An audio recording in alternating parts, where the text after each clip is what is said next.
I don't think it's a unique feeling of mine that originality is like pretty much in the gutter. I think a lot of people are gonna have the take that like AI destroyed it. I think you're gonna see that take like a ton in the coming years, where people are gonna be like, it's truly, truly dead. But I'm gonna be real with you guys. I don't think it's been around for a minute.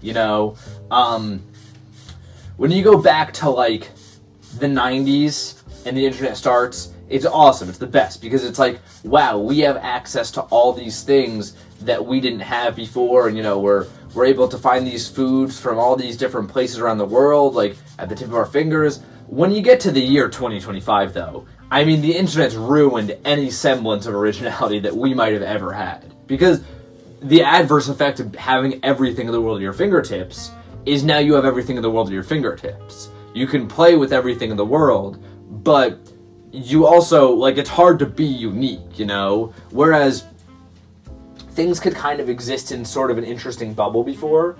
That's not happening anymore. I think a great example of this is like back in the year, this isn't a real situation. I'm making my own hypothetical right now, just an FYI. Back in the year 1800, let's say you're a painter in Paris, and you're like, I'm going to go to this exotic, crazy place that I've heard of for the first time. I don't know how many people knew about Japan back in Paris in the 1800s, but let's say it's a like pretty unique thing to do, to go to Japan. I'm going to go to this insane place that people don't know about, called Japan. Then you go there, you see some of the art. I'm going to say the Great Wave was done by then. You see these wood blocks, you see the painting style, you see the paper, you meet some people, you meet some great artists over there, you experience the cafe culture. You have had an insanely unique experience by the standards of somebody in 1700s Paris. Then you go back to Paris, you go back home, and you take these things you learned and you put them into your work. Everybody around you picks them up. They're like, wow, this guy, let's say, who are you in this story? What's your name? What's your story? Your name is Cornelius. And everybody's like, is that French? Is Cornelius French? I don't think Cornelius is French by any means. But, guys, I hope my mic is picking up right now. There's a solid chance. I didn't even think about that. I unzipped this as I was walking in because I was getting a little warm. And I folded this to the side. I hope this isn't, let's just in case, hopefully that fixes the audio if there's any issues with it. But your name's Cornelius, let's say. I think that's a really French name. Cornelius, we need a French last name. Napoleon. Your name's Cornelius Napoleon. Ooh, this is a good guy. This is a good name. And everybody's like, wow, Cornelius Napoleon. We'll call you CN. I don't like that. They call you Napoleon for short. I think that'd be a pretty hot name back then. They're calling you Napoleon. They're like, wow, Nappy's really got this style down. I mean, this is something unique. This is something interesting. This is crazy. This guy went to Japan and he came back and he's the greatest artist of all time now. This is insane. This is a great year for you, Cornelius, right? What would happen, what would develop over that is as people, for lack of a better term, take inspiration, but copy you. They're like, wow, this guy, this Cornelius, he's got a great style. I'm going to use some of it. As they do that over the years, this is going to develop into a really unique thing because your rival, let's name him Picasso, comes along. I think this would be much before Picasso's time. This is somebody related to Picasso, though, a little bit of an underrated Picasso in comparison. He comes along, and everybody's like, wait, this Picasso has this spherism, because this is another Picasso. This Picasso guy's got this spherism, and this is so interesting. Let's mix this up with Cornelius' style. And then, long story short, which I've made this a very succinct story for you all. 5 years down the line, Paris has a new style. It's unique, and it exists in a void. That unique style was made because they took, let's say, you got Picasso, you got Cornelius, you got Japan, 3 or 4 elements, maybe some other things will come along in there. They were mixed together in this unique and interesting way, and that's how this new style emerges. Nowadays, that's more possible than ever to do, but because of the fact that you can't isolate elements for that long, it'll never actually happen.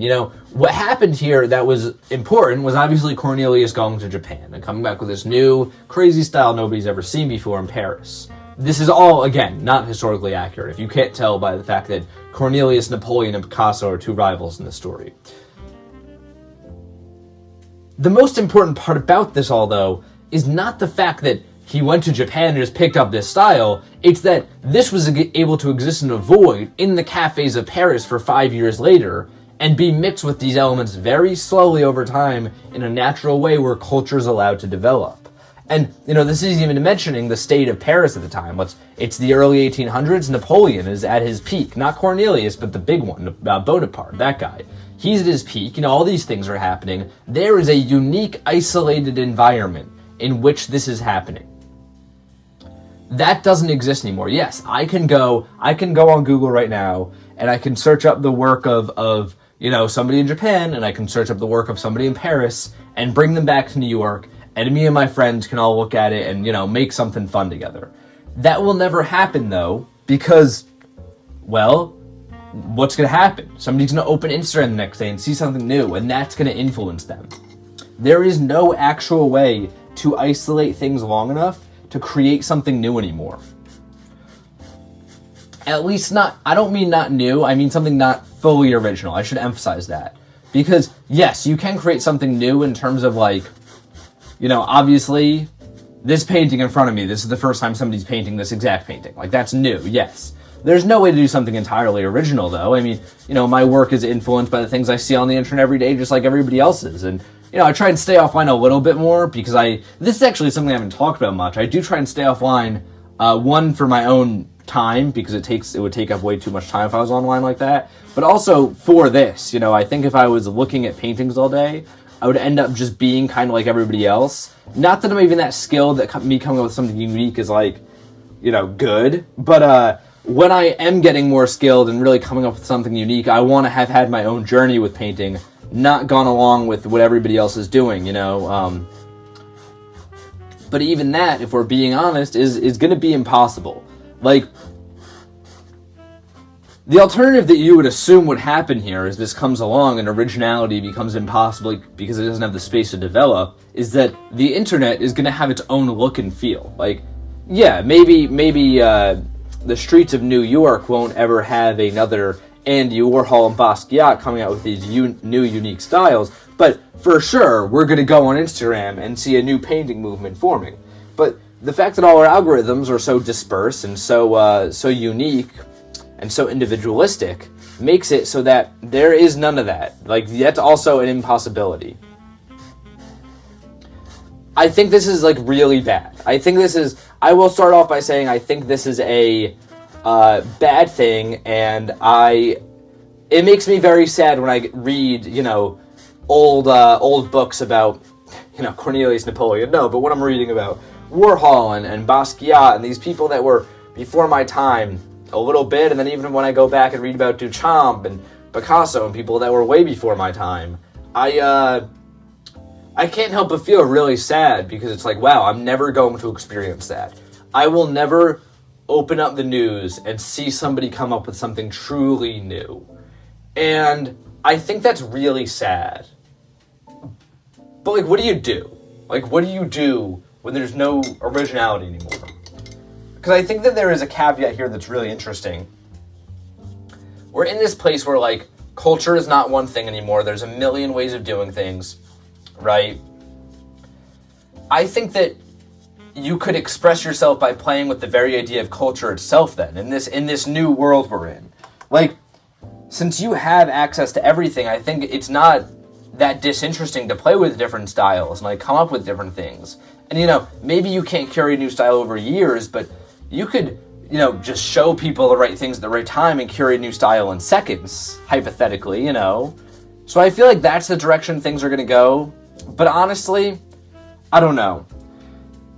I'm motivated to say that originality was never real to begin with, because everything has to come from something. But I don't feel that's... I think we all know what I mean when I say originality, right?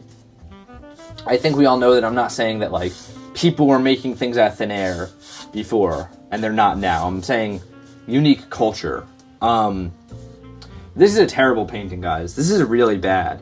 I don't know why I always try flesh colors and expect it to work when it's never worked in the past. So we're gonna do something really cool, and just, you know, this is gonna be awesome, guys, because one, I've been wanting to do a painting like this for a while. So I've always wanted to do just like a shadow of a person in a painting. I have. The reason I never get to do it, though, is because that would fill up about 3 minutes of talking, and then, like, you would just be, you know, there would be nothing else. Like, it would literally just be, like, a blank canvas after that. So I think it's more interesting if, like, I do this, and it's after a failure. I think it's also cool because I guess it sort of, you know, in a way plays with the idea of, like, only you guys ever saw that. Only you guys will be the ones to see that, who watched this all the way through, know, like, the course this painting truly took. So I've always wanted to do something like this. I've just never had a painting bad enough to warrant it. That was terrible, though. Please don't screenshot that and post that everywhere and, like, do the crying laughing emoji. That really hurt. So let's hope that people don't do that. I wouldn't be that mad, but it hurt. So don't do that. But,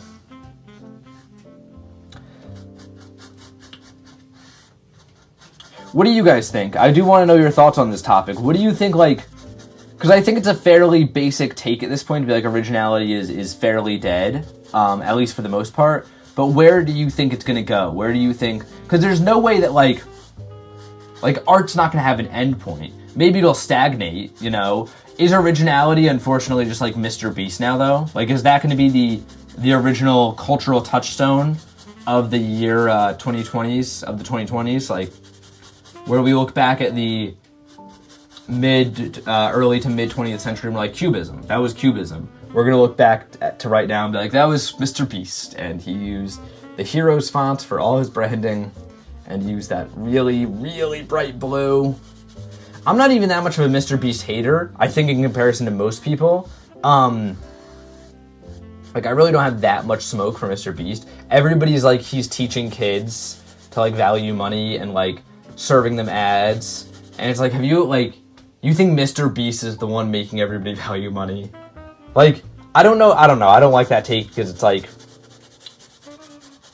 I am an adult at this point. Like, I'm a younger adult, of course, but I'm an adult, working a job.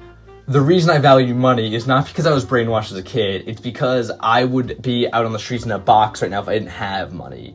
And that doesn't have anything to do with anything I watched. That was because I, you know, was raised in this world. And this isn't me doing a defense for Mr. Beast. I don't know. I've always thought that was a little silly.